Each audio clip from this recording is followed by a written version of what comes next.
Welcome back to Unstuck and Effing Fabulous, the podcast for ambitious women ready to ditch doubt, get out of their own way, and create a life that feels bold, beautiful, and fully aligned. This is episode number 60, and I am your host, Irene Lidval, confidence and mindset coach. And today, I have something quite little mystical to talk to you about, and it is the question, who are you really?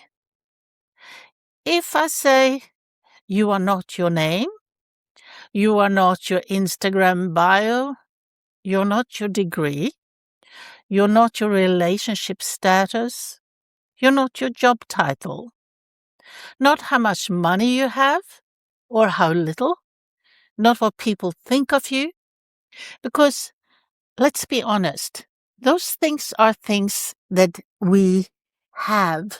It's been given to us, like our name and our job title. And it's so easy to think that we are all those things, but we are not.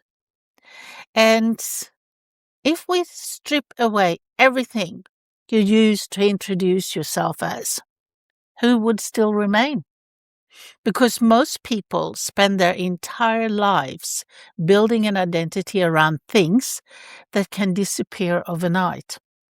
Your looks can change, your career can collapse, a relationship can end, social media attention can vanish, people's opinion can shift in seconds. So, if your identity is built on things outside of you, what happens when life removes them? That is why the most powerful words you will ever speak are, I am. Not I will be, not I hope to become, and not maybe one day. Simply, I am. Because whatever follows those two words slowly becomes the architecture of your life. And do I know this? Yes, I do know this very well. And it was not very pleasant. And here's the story. I moved from Sweden, where I was vice president for Scandinavia's largest tour operator. And, I thought, I've made it. I can smoke a cigar, even if I'm a woman, because I'm a vice president. I've made it. And, I was every achievement every day. That's who I thought I was. So when we merged with another company and I was made redundant, I did not have any achievement anymore. I didn't have the title. I didn't have anything. And I moved to New York to be with my boyfriend, who was on Wall Street. Very successful guy. And all of a sudden, I lost my identity. All of a sudden, I was just somebody's handbag, somebody's girlfriend. And it was really, really difficult for me because I struggled. I struggled a lot with who am I? And if you don't know who you are, you are in trouble. Trust me, you are. And it was not very fun. And it took a long time and a lot of soul searching for me to actually find out who I really was, still am. And we all change. Life throws you curveballs and you have to adapt, and you change a lot of things about yourself. So you are not a stagnant person, but you still have your core values from where you were a little child. It's like, my brother, he fed me spiders because he thought they tasted like toffee. And of course, I ate one too. And he was right. They did taste like toffee because he told me so. But you know what? As a child, we have no fears. We have no impression imprinted in us because we are a very young soul, and we don't know very much, and we go by instinct. And that is the person you really are, the child that has grown up and taken on other people's opinion. But if you go back to when you were really little, if you can remember, what was your core values? Was it to have fun, to play, or to sing, or whatever it was? Go back to that. That's who you really are. And I can just go back to me. I know that I cared for people a lot when I was little. I could hardly walk, but if I saw somebody was sad, I would crawl up to them and crawl up and sit in their lap and give them a hug. That's who I was, and that's who I still am. I am a very caring person, and that's one of my greatest assets, and also not such great assets when people try to take advantage of it. So we have to be aware of where we are strong and where we have to push back. So from the time we are little, the world tells us who to be.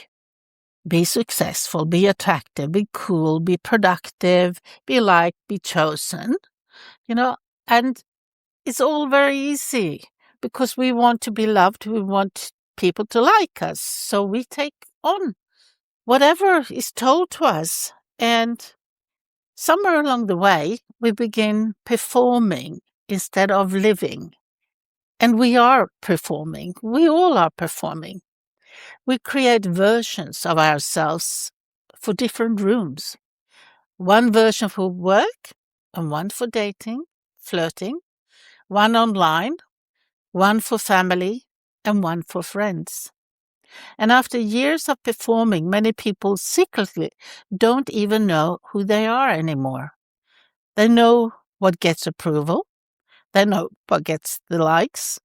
They know what gets validation.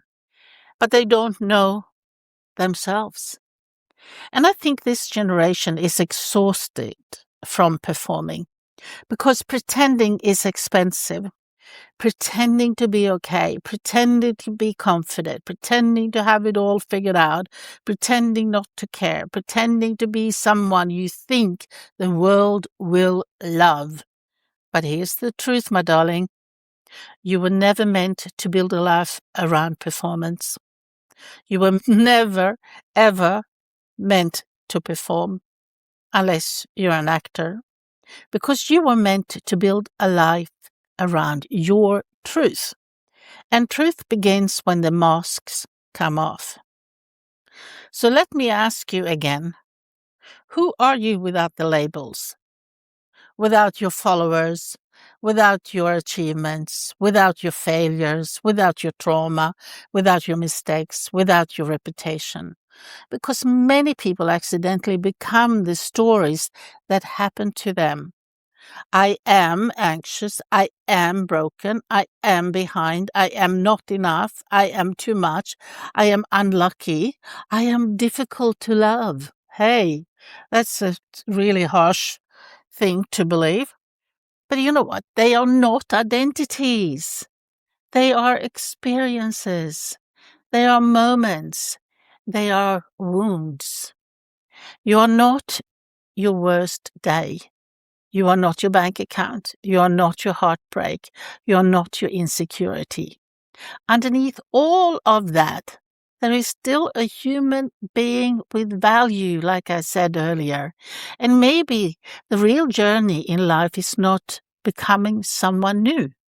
Maybe it's going back to who you were. Maybe remembering who you were before the world told you who you had to be. Now remember that. Look after that little one. You know what? The power of I am. Your words matter more than you think, because the brain listens to what you repeatedly say. If you say things like this every day, I'm awkward, I'm ugly, I'm stupid, I'm failing, I'm behind. you know what? Your nervous system starts treating those words like instructions, and it's fulfilling prophecy. But the opposite can also be true. So be careful what you say. When you begin saying, I am capable, I am worthy, I am resilient, I am learning, I am becoming, and I am enough, you begin creating a different internal reality. Not fake positivity, not delusion, truth. Because confidence is not loudly believing you are better than everyone else. No, no, no, no. Confidence is quietly knowing your worth, even when life gets messy. And it does. You know that. I know that. We all know that. And I think many young people are waiting to feel confident before they start living. But confidence is built through action, not before it. You become confident by surviving things you thought you could never survive. You become strong by carrying what once crushed you. You become yourself by finally choosing authenticity over approval. So the world profits from your insecurities. This is a bit bitter pill to swallow, but let's be honest. There are entire industry making money from convincing you that you are not enough, that you are not attractive enough, thin enough, successful enough, productive enough, rich enough, or not healed enough. Because insecure people buy more. They perform more, they compare more, and they seek validation more. And social media has made comparison feel normal. It's a trap. It is so bad. You can wake up feeling fine and 5 minutes later feel like your life is falling apart because someone else looks happier online. But remember, people post highlights, not reality. You are comparing your behind the scenes to someone else's edited trailer. And if you constantly consume everyone else's identity, eventually you disconnect from your own. And what do you have left then? The loudest world has ever been is now. And yet so many people have never felt more disconnected from themselves. So maybe one of the most rebellious things you can do today is actually know who you are. Not who trends tell you to be, not who fear tells you to be, who you are. And coming home to yourself is actually not a picnic in the park, but it's really worth it. I think many people spend their 20s trying to prove themselves. I know for sure I did. Prove they matter, prove they are lovable, prove they are successful, prove they belong. But healing begins when you stop treating your worth like something you must earn. You do not have to become more human to deserve love.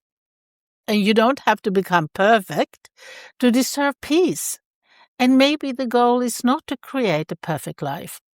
Maybe the goal is to create a real life. A life where you can breathe, tell the truth, be authentic, fail without collapsing, dream without apologizing, and exist without constantly shrinking yourself. You do not need to become someone else to matter. Trust me on that, because you already do matter. The real question is, will you finally stop abandoning yourself just to be accepted by people who are also lost?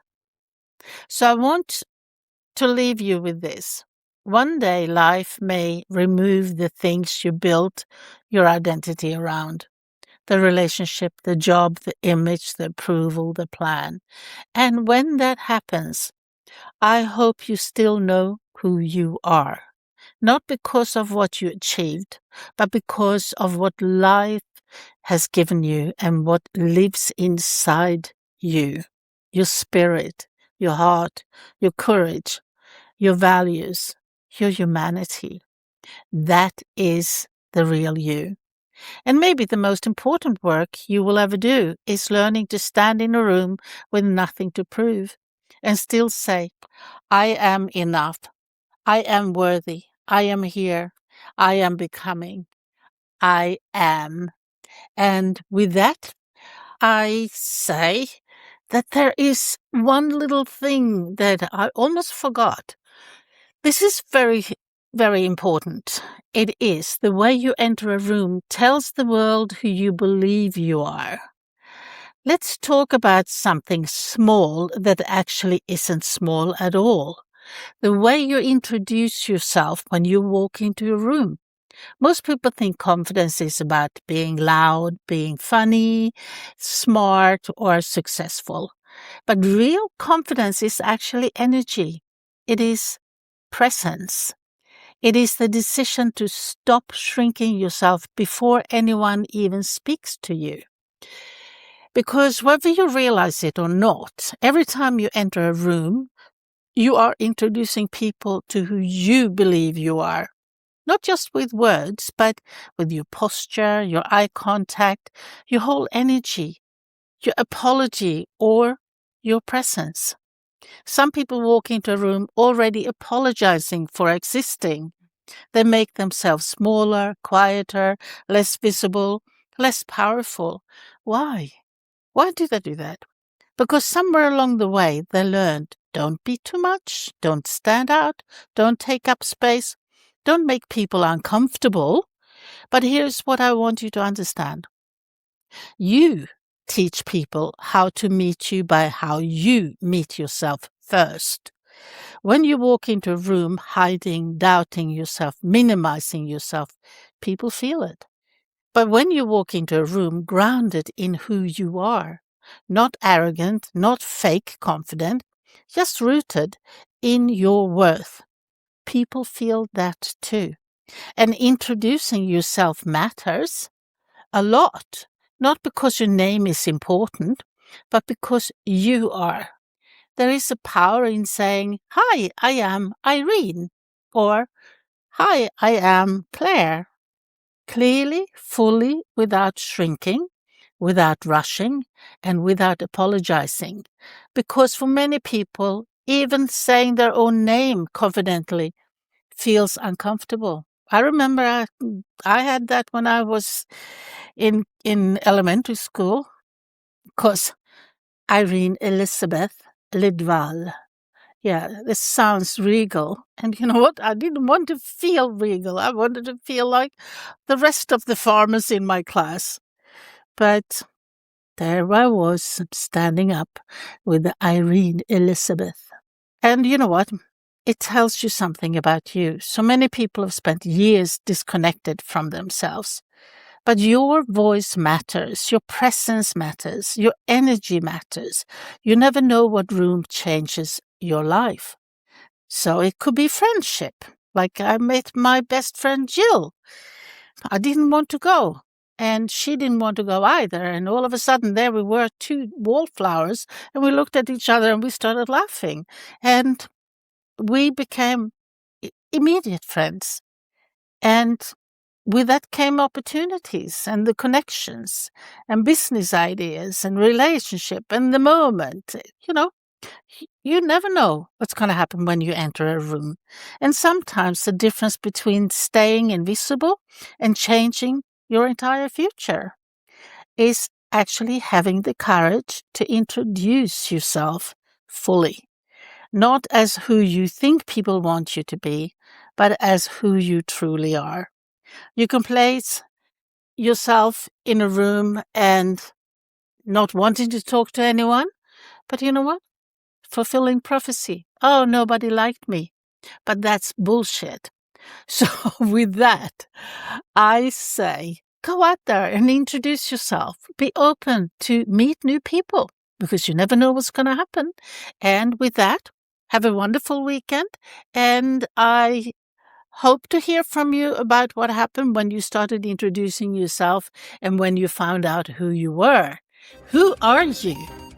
And with that, have a great weekend. Bye for now.